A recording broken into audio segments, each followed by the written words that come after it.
देखिए उसका party join इसलिए हम करना चाह रहे थे कि वो स्थानीय नीति का मांग किए थे, नियोजन नीति मांग किए थे, तो अच्छा लग रहा था कि सबका हित के लिए काम कर रहे हैं। लेकिन वो तो ऐसा अचानक बदल गए और हम ही पर टारगेट कर दिए, हम ही आदिवासी पर टारगेट कर दिए सीधा सीधे। वो तो रंगवा बिलार जैसे बदल गए। एक विधायक जो है किसी एक जाति और धर्म का नहीं होता है। तो आप चाहता है आदिवासी बन जाए। आपको मैं बताना चाहती हूँ कि लोहरदगा में आदिवासियों का जमावड़ा, आखिर यह जमावड़ा क्यों हुआ? कहा जाता है कि जो लोग ओरिजिनल होते हैं वो पैदाइशी होते हैं और ख़ानदानी होते हैं, लेकिन कुछ दिन पहले रेल छेको आंदोलन किया गया था कुर्मी समाज के लोगों द्वारा। उसका विरोध में आदिवासी समाज के लोग लोहरदगा में आज प्रदर्शन किया गया। और लोहरदगा का ऐसा प्रदर्शन ये पहली बार हुआ है जहां लगभग लोहरदगा जिला के लगभग आधे से ज़्यादा लोग यहां पर पहुंचे थे। लगभग 1.5 से 2 लाख के आदिवासी संख्या में पहुंचे थे। इस मौके पर निशा भगत, आप सोशल मीडिया में आए दिन देखते होंगे, जैसे मोबाइल खोलेंगे निशा भगत का वीडियो आपके पास आ ही जाता है। आज हमारे धरती लोहरदगा में पहुंची है, उनसे भी कुछ बात करने का प्रयास करते हैं। दीदी, आप यहाँ पर आए, आज के यहाँ का माहौल देख के आपको कैसा लगा और आने वाला समय में और क्या आंदोलन किया जाएगा?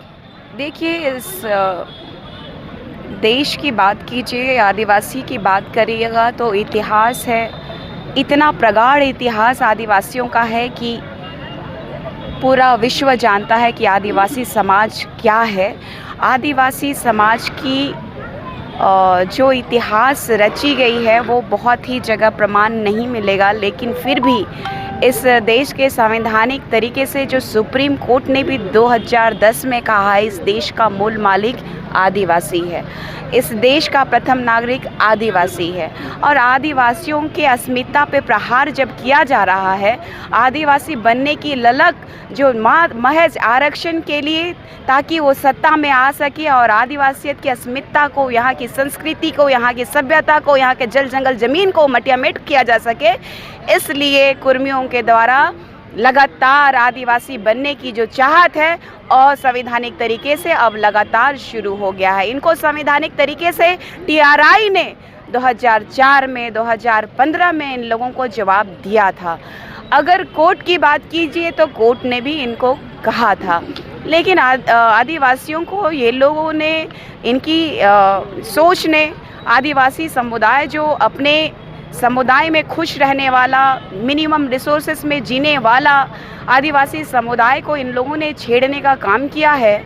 और आदिवासी समुदाय के प्रति इतनी घृणा होने के बाद ये आदिवासी समुदाय में कैसे आ सकते हैं? आदिवासी समुदाय को ये लोग नीची जाति का कहते हैं और आदिवासी समुदाय से ऊपर उठ करके ये लोग अपने आप को क्षत्रिय का वंशज कहते हुए, लव कुश का वंशज कहते हुए उन लोगों ने अपने आप को ओबीसी कैटेगरी में, वो भी अत्यंत पिछड़ा वर्ग में पाते हैं।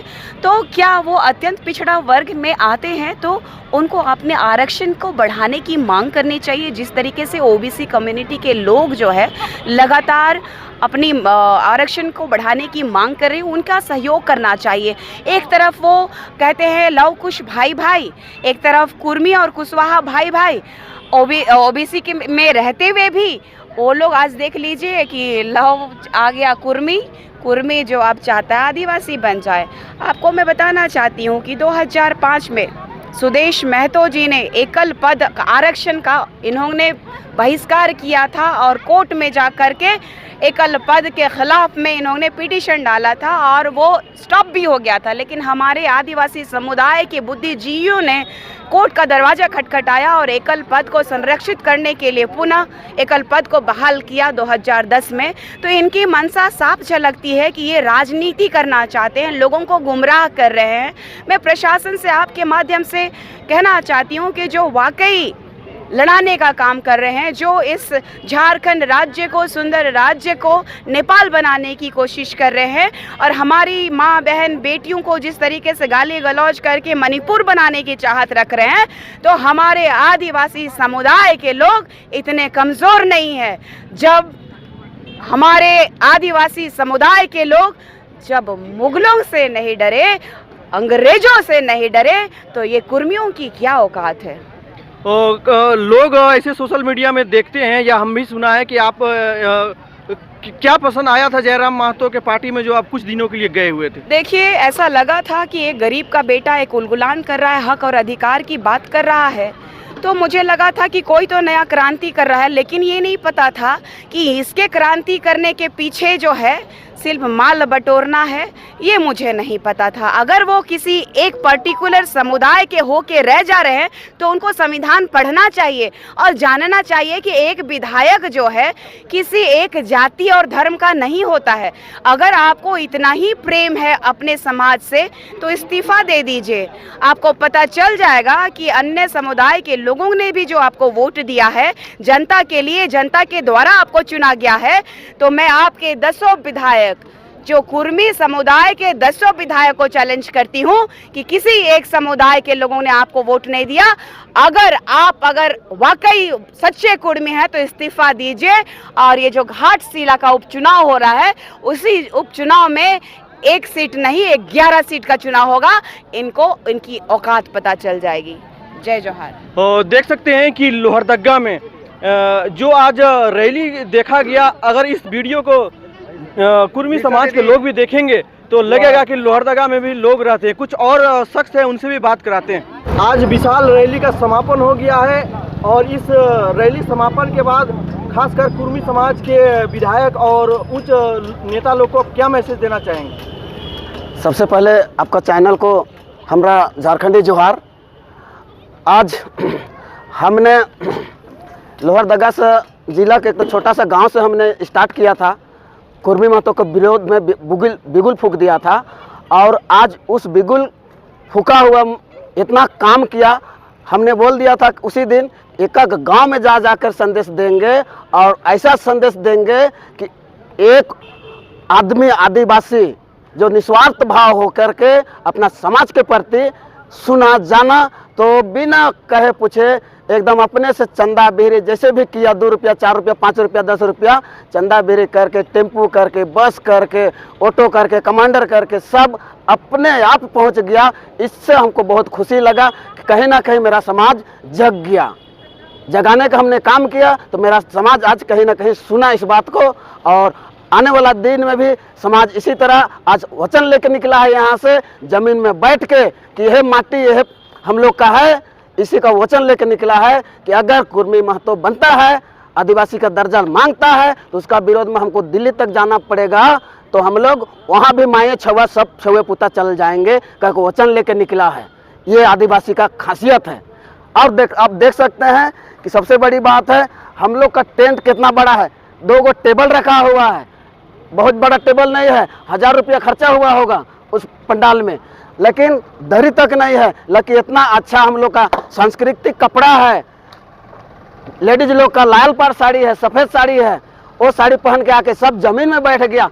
इससे बड़ा आदिवासी का और क्या पहचान चाहिए? आदिवासी बनने खोजता है। निशा दी ठीक बोली थी कि आदिवासी बना नहीं जाता है, आदिवासी पैदा लेना पड़ता है। राम महतो को तो हम उसी दिन बोल दिए थे कि जयराम महतो आपको हमने बेरी लगा दिया, आप लोहरदगा आप इन नहीं कर सकते हैं क्योंकि लोहरदगा आदिवासी बहुल क्षेत्र है और आदिवासी बहुल क्षेत्र में आप इस तरह का कर रहे हैं, आदिवासी बनने खोज रहे हैं, तो कहीं ना कहीं आप अच्छा नहीं कर रहे हैं।